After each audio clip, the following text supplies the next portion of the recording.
कहीं दान पुण्य कुछ मत करो। जब आपको दान पुण्य करने का मन हो, जो आपको पता हो कि हमारी मम्मी ये पाती है, हमारे पिता को ये पसंद आए, बढ़िया बढ़िया बाजार से खरीद के उनको पवा दो, बढ़िया कपड़ा पहनाओ, हाथ जोड़कर बात करो। देखो अभी जीवन बदल जाएगा। वो उनका हृदय अंदर से आशीर्वाद। और हम आपको बताएं, माता पिता ऐसे होते हैं, अगर थप्पड़ भी मार दोगे, गाली भी दे दोगे, तो भी आशीर्वाद ही देंगे। एक दिन एक महात्मा से एक शिष्य ने प्रश्न किया, आपसे 18 वर्ष हो गए दीक्षा लिए, मुझे कोई लाभ नहीं मिला। भरी सभा में कहा, जपते हो जो मंत्र दिया था? बोले हाँ जपता हूँ। क्या? राम राम राम, जो आपने बताया था। बोले ऐसा करो, 24 घंटे के लिए तुम्हें हमारी कसम है, 18 वर्ष से जिसने तुम्हें लाभ नहीं दिया, अब इस नाम को 24 घंटे मत जपना। कल आना, तुम्हें ऐसा मंत्र देंगे जो बहुत जल्दी लाभ देगा। गुरु मानते हो? बोले हाँ। बोले हमारी कसम है 24 घंटे एक बार भी नहीं जपना। और वो 18 वर्ष का अभ्यास जो मुड़े श्री राम, वो रो पड़े, चिल्ला पड़े, बोले गुरुदेव आपकी कसम, कसम मत दो, मैं अब इसके बिना रह नहीं सकता। बोले ये मिला 18 वर्ष, तुझे ये 18 वर्ष में मिला कि अब तू राम राम कहे बिना रह नहीं सकता।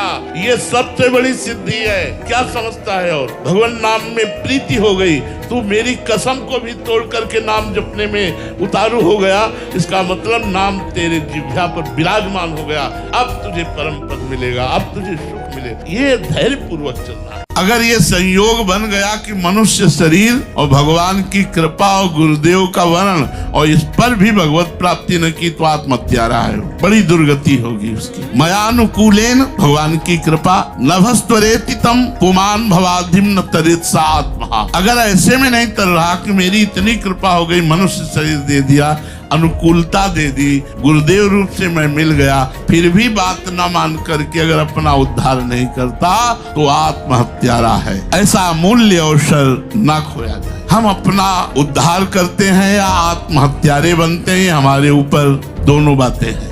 अगर ये मनुष्य शरीर पाकर गुरुदेव, संत और शास्त्र के विरुद्ध न चले, तो अभी अभी हमारे अंदर शुद्ध ज्ञान प्रकट होने लगे। लेकिन माया ऐसी है कि वो निंदा करने वाले पर श्रद्धा हो जाएगी, बुरे आचरण करने वाले पर श्रद्धा हो जाएगी, पर इष्ट गुरु पर श्रद्धा होना बड़ा मुश्किल। हर समय राधा वल्लभ लाल का चिंतन और राधा वल्लभ लाल की चरणों का अनुराग प्रदान करने वाला मंत्र नाम जो गुरु जी ने दिया है, उस पर महत्व बुद्धि बड़ा मुश्किल है।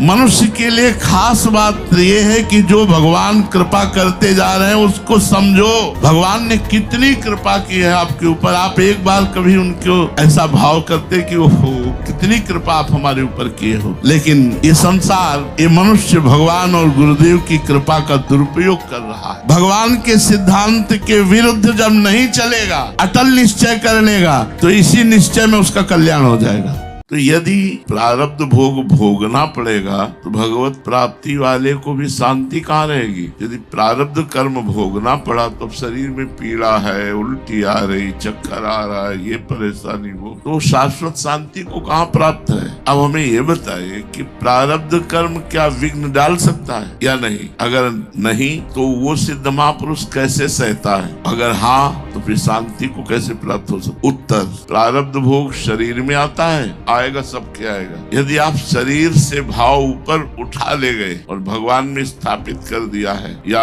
ब्रह्म बोध हो गया है, तो फिर शरीर की पीड़ा महसूस होगी पर व्यथित नहीं होगी। जैसे किसी ने गाली दिया तो महसूस हो रहा है गाली दे रहा है, पर उसकी व्यथा नहीं हो रही, क्यों दे रहा है, अरे ये सब नहीं, अशांति नहीं होती। यदि तत्व ज्ञानी नहीं, तो अशांति हो ही जाएगी। प्रारब्ध इतना बुरा होता है, वो फिर अशांति ही कर देता, दुखी कर देता। कब तक भोगो, कितना भोगो? शाश्वती शांति जिसे प्राप्त हो गई, उसे कभी कोई अशांत नहीं कर सकता। एक अशांत जैसा रोल दिखेगा, लेकिन अंदर से एक शीतलता होगी। तो हमें क्या करना चाहिए? भगवान के सामने प्रार्थना करनी चाहिए, प्रभु मैं ये गंदी बात छोड़ना चाहता हूँ आपके बल से। आप मुझे बल दीजिए कि मैं जिंदगी में कभी गंदी बात ना देखूं, कभी गंदी बात ना करूं। ऐसे करना, यानी कि गंगा कसम भगवान कसम खाए। मेरे पति और मेरी भावनाएं एक दूसरे से इतनी जुड़ी हुई हैं कि मैं खुश होती हूँ तो वो खुश हो जाते हैं, अगर मैं परेशान हुई तो उनकी मनस्थिति भी अत्यंत बेचैन हो जाती है। हाँ, पहली बार तो आप दोनों को धन्यवाद देते हैं। आपकी बात सुनकर मेरा हृदय शीतल हुआ कि कम से कम इतना तो है ना कि हमने संसार को स्वीकार किया, तो हमारा संसार सजा हुआ तो है ना, उजड़ा हुआ तो नहीं है ना। वो उजड़ा हुआ संसार है, पति किसी और की तरफ देख रहा है, पत्नी किसी और की तरफ देख रही, पति को अपने जीवन से संशय, पत्नी को अपने जीवन में संशय। अगर ऐसा गृहस्थी है तो वो बड़ा निंदनीय गृहस्थी। धन्यवाद पहली बात तो आप इस पति प्रेम को, और धन्यवाद उस पति को जो आपको प्रेम कर रहे हैं। ऐसा ही होना चाहिए, हम यही चाहेंगे।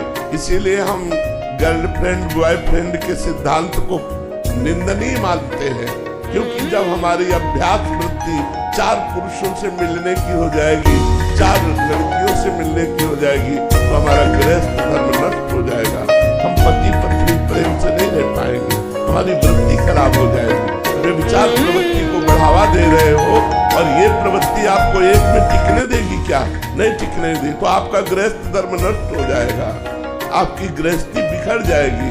कितना सुंदर गृहस्थ धर्म, जब कितनी सुंदर बात कही।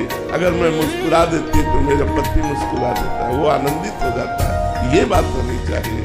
वो ड्यूटी से आ रहे हैं और आप मुस्कुराती हुई मिली, उनकी सारी थकान मिट गई आपकी मुस्कुराहट से। अब वो ड्यूटी से आ रहे हो, आप प्रपंच कर रहे हो, आप सांसारिक गलत आचरण, वो हृदय जल रहा है। वो क्या गृहस्थ जिसका परिवार उसके अंडर में नहीं, उसके प्रेम में नहीं। पहली बात तो हम धन्यवाद देते हैं, आप लोग ऐसे सुखी रहिए और खूब भजन कीजिए। पत्नी पति को प्रेम करे, पति पत्नी को प्रेम करे, भगवान की आराधना करे, यही तो हमारा गृहस्थ धर्म है।